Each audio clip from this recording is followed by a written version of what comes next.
Para esses 5 serial killers, sua própria morte veio como o último capítulo em sua saga de terror.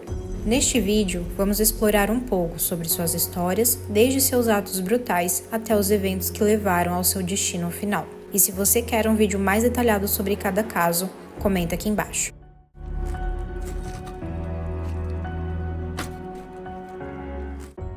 Jeffrey Dahmer nasceu em Wisconsin, Estados Unidos, no ano de 1960 e teve alguns de seus atos bizarros representados em uma série da Netflix.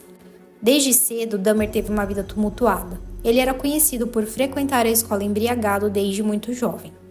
Então, em busca de colocar ele na linha, seu pai o obrigou a servir ao exército. Ele achava que lá Dahmer teria mais disciplina e tomaria jeito, mas o seu comportamento problemático o levou a ser expulso. Antes de realizar os assassinatos, Jeffrey Dahmer chegou a ter alguns encontros com a justiça, mas ele sempre acabava sendo solto. Seu primeiro homicídio foi em 1978 com Steven Hicks, de 18 anos. O rapaz estava pedindo carona na rua e acabou aceitando a carona de Dahmer, mas ele não imaginava o perigo que corria. Jeffrey Dahmer levou ele para o apartamento e depois de um tempo de conversa o assassinou. Segundo Dahmer, a morte dele não foi planejada. Anos se passaram e Jeffrey Dahmer começou a frequentar lugares onde ele conhecia pessoas novas, tipo bares e festas. Então ele atraía esses homens que ele conhecia para um motel ou às vezes até para sua casa. O seu método era servir bebidas com drogas em dosagem forte o suficiente para que eles apagassem e então ele pudesse praticar os crimes. Dentre esses crimes, uma das vítimas escapou e pediu socorro para a polícia, mas Dahmer de alguma forma conseguiu contornar a situação e os policiais entregaram a vítima de volta para ele, que cometeu o assassinato logo na sequência em seu apartamento. A vítima foi dada como desaparecida e mesmo assim a polícia não chegou até Jeffrey Dahmer, que continuou praticando os assassinatos. Mas em 1991, outra vítima conseguiu escapar e foi correndo até a polícia, onde relatou tudo. Felizmente, dessa vez a polícia decidiu investigar e esse foi o fim de Dahmer. Quando os policiais chegaram ao apartamento, encontraram partes de corpos humanos espalhados pelo local todo. Ao todo, sabe-se que Dahmer matou 17 pessoas. Ele fazia coisas horrendas com os corpos, como desmembrar, dissolver e até mesmo praticar necrofilia e canibalismo. Dahmer foi condenado 16 vezes à pena de prisão perpétua, então passaria o resto de sua vida preso. Mas em 1994, aos 34 anos, ele foi espancado até a morte na prisão. O autor do crime foi Christopher Scarver. Segundo Christopher, Dahmer provocava a todos simulando o que ele tinha feito com suas vítimas e não demonstrava arrependimento dos seus atos.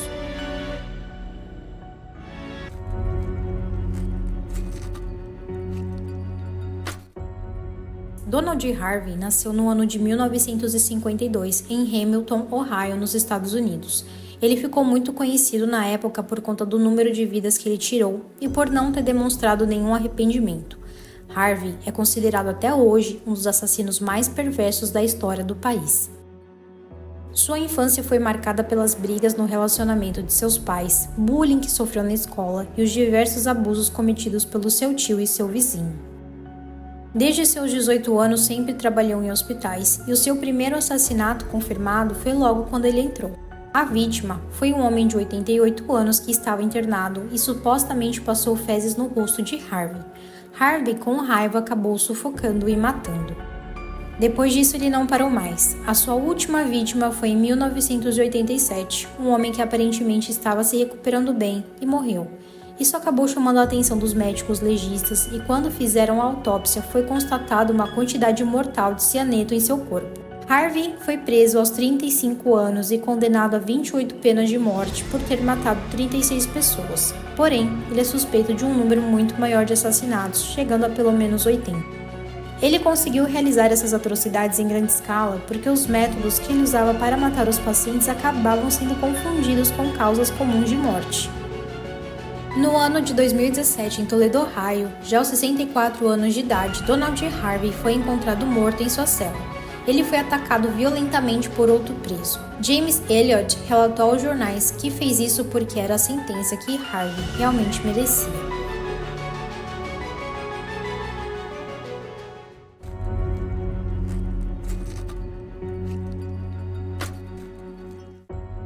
Thor Nils Christiansen nasceu na Dinamarca em 1957 e se mudou com seus pais para a Califórnia, Estados Unidos, quando tinha 5 anos. Aparentemente, ele teve uma infância normal, inclusive na escola, mas durante sua adolescência, Thor abandonou o ensino médio por conta do uso frequente de drogas e álcool. Thor desenvolveu parafilias envolvendo mulheres mortas. No ano de 1976, aos 18 anos de idade, matou sua primeira vítima, uma mulher de 21 anos que estava pedindo carona perto da Universidade da Califórnia. Então esse se tornou o seu modus operandi. Ele ia atrás de mulheres jovens que estavam em busca de carona e quando sua vítima entrava no carro, ele atirava diretamente em sua cabeça e praticava necrofilia com seus corpos. Quando os corpos começaram a aparecer, a polícia interrogou algumas pessoas e inclusive chegou a interrogar Thor, mas não viram ele como suspeito, mesmo achando com ele o mesmo tipo de pistola utilizada nos crimes. A polícia confiscou a arma por ele não ter idade suficiente para o porte, mas o liberaram em seguida. Thor ficou um tempo sem cometer esses crimes, mas em abril de 1979 ele deu carona para uma mulher chamada Lydia, de 22 anos, e como ele fez as outras vezes, sacou a pistola e atirou nela. Mas por sorte, a bala pegou somente na orelha dela e ela conseguiu fugir. Em julho do mesmo ano, Thor entrou em um bar em Hollywood e Lydia, a mulher em que ele atirou meses antes, estava lá. Ela o reconheceu imediatamente, chamou a polícia e graças a isso ele foi preso naquela noite. Thor foi condenado à prisão perpétua em 1980 e estava cumprindo pena na prisão de Folsom, Califórnia. No ano seguinte, aos 23 anos, ele foi esfaqueado por alguém que nunca foi identificado.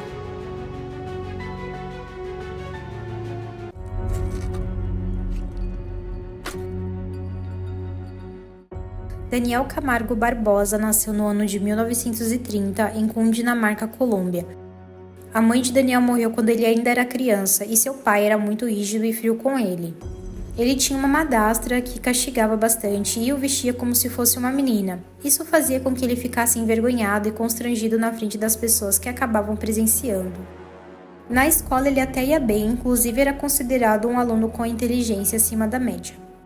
Ele teve 2 relacionamentos amorosos e nos 2 foi traído pelas parceiras. Essas traições e o que ele passou na infância supostamente viraram justificativas para os crimes que ele viria a cometer. Quando descobriu que sua parceira Esperança não era virgem e também tinha o traído, ele convenceu ela a trazer meninas virgens para o seu apartamento para que ele pudesse desculpá-la das traições. Então, com a ajuda de Esperança, ele estrupou 5 meninas. Uma das vítimas denunciou eles e em 1964, aos 34 anos, foi preso e condenado a uma pena de 8 anos.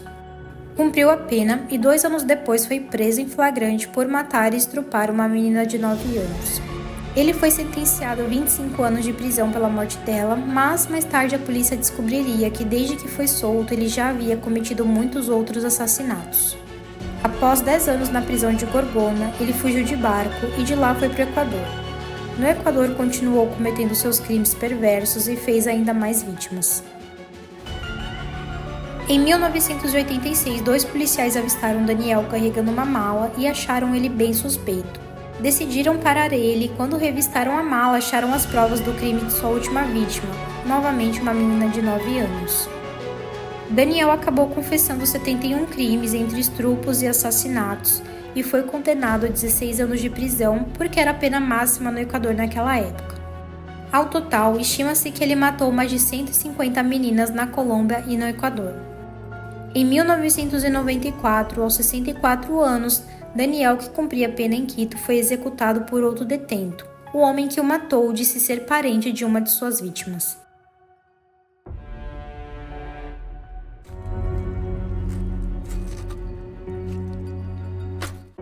Pedro Rodrigues Filho nasceu em Santa Rita do Sapucaí, Minas Gerais, no ano de 1954. Pedro teve uma infância muito marcada pela violência e instabilidade na sua família. Sua mãe e seu pai brigavam muito. Inclusive, enquanto estava grávida, o pai de Pedro deu um chute na barriga da mãe e esse chute acabou causando uma fratura no crânio de Pedro que carregou essa cicatriz para o resto de sua vida. Pedro relatou que seu primeiro crime foi aos 13 anos de idade, quando empurrou seu primo em um moedor de cana depois de terem um desentendimento. Pedro matou muitas pessoas durante sua vida, totalizando cerca de 71 assassinatos confirmados, mas ele mesmo alegava ter sido mais de 100 pessoas. Um de seus crimes mais chocantes foi o assassinato do seu próprio pai e a maneira como ele o fez. O pai de Pedro matou sua mãe, foi condenado e cumpria a pena na mesma prisão que ele. Para se vingar, Pedro matou seu pai a facadas, pegou um pedaço do coração, mastigou e depois jogou fora. Pedro nunca demonstrou remorso pelos seus atos e afirmava que todas as pessoas que matou mereciam morrer. Ele cumpriu cerca de 40 anos de prisão no total e em 2018 foi solto. Não há indícios dele ter cometido mais crimes após ter saído da prisão. Em março de 2023, aos 68 anos, ele foi assassinado em Mogi das Cruzes, no estado de São Paulo. Ele estava sentado na frente de casa e 2 homens mascarados atiraram nele. Ainda não foi divulgado quem o matou e o motivo.